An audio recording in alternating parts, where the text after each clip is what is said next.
bá mi gẹ́ẹ̀tì cocoa pot, bá mi gẹ́ẹ̀tì pot, wá gẹ́ẹ̀tì pineapple tó ti pọ́n àti pineapple tí ò tí pọ́n, ọ̀pẹ òyìnbó èyí tó pọ́n àti èyí tí ò pọ́n, gé wẹ́lẹ́wẹ́lẹ́wẹ́lẹ́ kó kó sínú pot yẹn, kó wá bá mi da ewé aloe vera tútù kó gele lórí, kó da ewé efinrin tútù kó dá lé lórí, ewé àsùnrùn kó dá lé lórí, ẹ̀rù kó dá lé lórí, kànáfùrù àti àbèrè kó dá lé lórí, wá wá omi kan, omi dùn, omi ògì kó wá dá lé lórí, kó wá sè é lágbo. Iṣẹ́ wo ló ń ṣe? Láti lè jẹ́ kóbìnrin finú ṣoyún, kó fẹ̀yìn gbọ́mọ pọ̀ kíákíá, gbogbo oríṣiríṣi infection.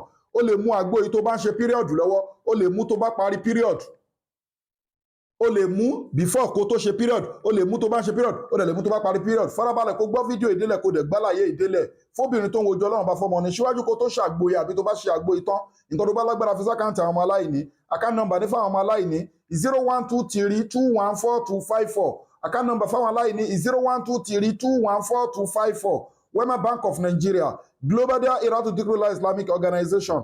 Gbogbo ẹ̀yin olólùfẹ́ Ọlọ́run, ẹ gẹ́ẹ̀tì halal powder. Powder tẹ́ ń wò lọ́wọ́ mi kì í ṣe oṣólẹ̀, kì í ṣe ìyọnu ayé, kì í ṣe ìmùlẹ̀ àgbà, kì í ṣe ẹ̀bẹ̀ àgbà, ò bẹ́ anybody. Powder it might create a solid barrier between you and evil world. Monitoring spirit ò ní rí ẹ mọ́, wàá rògo ẹ lò. Powder tó dáa ni tó jẹ́ halal, àwọn ẹ̀mí òkùnkùn ò ní rí ẹ mọ́, wàá lè rògo ẹ lò. ń forí kókó aláǹtakùn jẹun lójú oorun. Powder gidi ni tó jẹ́ halal. Ibi tí halal bá ti ń sọ̀rọ̀, àràmù máa ń sá lọ ni. Ẹ gẹ́ẹ̀tì miracle leaves, ewé ọ̀tọ̀ọ̀tọ̀ 100 àti mọ́ ìzẹ́mzẹ́m la fi preserve senna leaf. Bẹ́ẹ̀ ni ó wà effective, ikùn yẹn wú ni, ẹsẹ̀ yẹn wú ni, wọ́n tàyàn lọ́fà ni. Bẹ́ẹ̀ ni àbí wọ́n gbé nǹkan sínú ovary obìnrin, wọ́n gbé nǹkan sínú uterus obìnrin, wọ́n gbé nǹkan sínú ikùn èèyàn. Gbogbo ìkéyìí ń forí kókó aláǹtakùn ń jẹun, ó ní díẹ̀ fún first aid, òun àti all in one, kò ṣe má ní nílé. Kódà tó bá tún bù tó ń bọ́ ilẹ̀ tó bomi tó pọ̀ sí tó fi ń ṣanra, bí sínú láì tààlà wé ẹ máa open ní ẹ̀mí òkùnkùn máa jìnnà sí ẹ. Tó bá mú náà gbogbo àfúnjẹ ojú oorun tó ti fúnyàn tó ti stick mọ́nù fún èèyàn tó lè létà padà di cancer, ọfà tó ti pẹ́ lára ó lè di cancer, ó lè di àìsàn jẹ̀dọ̀jẹ̀dọ̀, ó lè di anything ló lè di. Bẹ́ẹ̀ ni ó lè di kidney problem, kidney failure, heart problem. So òun láti gẹ́ẹ̀tì miracle leaves àti all in one, ó wà effective gidi. Ẹ gẹ́ẹ̀tì all in one fún cancer, diabetics, asthma, àwọn oríṣiríṣi àìsàn ńláńlá. Bẹ́ẹ̀ ni ó dẹ̀ wà halal, wà scientific approve, gba láàbù kọjá. All in one, prevention ni, treatment ni, cure ni, ó wà effective gidi. Bẹ́ẹ̀ ni ọmọdé lè lo, àgbàlagbà lè lò.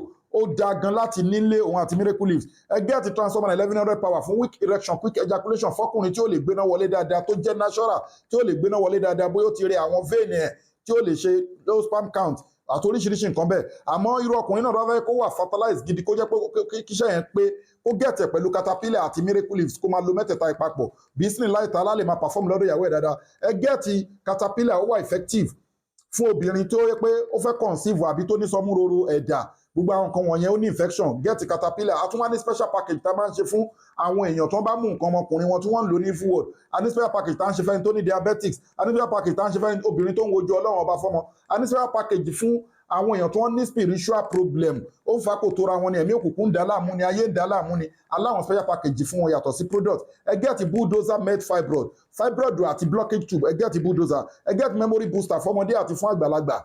Bẹ́ẹ̀ ni tó ń gbàgbé nǹkan, kódà kó jẹ́ pé ọmọ ádámọ̀ ló fẹ́ kó ìlàkàyè ẹ̀, ó wà effective. Ẹ gẹ́ẹ̀tì black seed powder tá a mọ̀ sí abatu sauda, kò ṣe má nílé. Alẹ́ ètò ẹ pé a ti ṣe pẹ̀lú rúkìá, a dẹ̀ ní natural báyìí náà. A ní black seed oil náà tá a mọ̀ sí abatu sauda oil, ó wà effective gidi. Ẹ láti nílé first aid ni ó láti ní. Ẹ láti gẹ́ẹ̀tì virgin olive oil, seitun, àwa mùsùlùmí la ní suratu tin, Ọlọ́run bá fi virgin olive oil yìí ó fi búra, ó wà effective gidi. So òun láti ní àwọn nǹkan wọ̀nyí lé. Èyíkéyìí nínú ìpèníjà ẹ free láti pè wá, ẹ WhatsApp wa lórí +234 810 913 1425.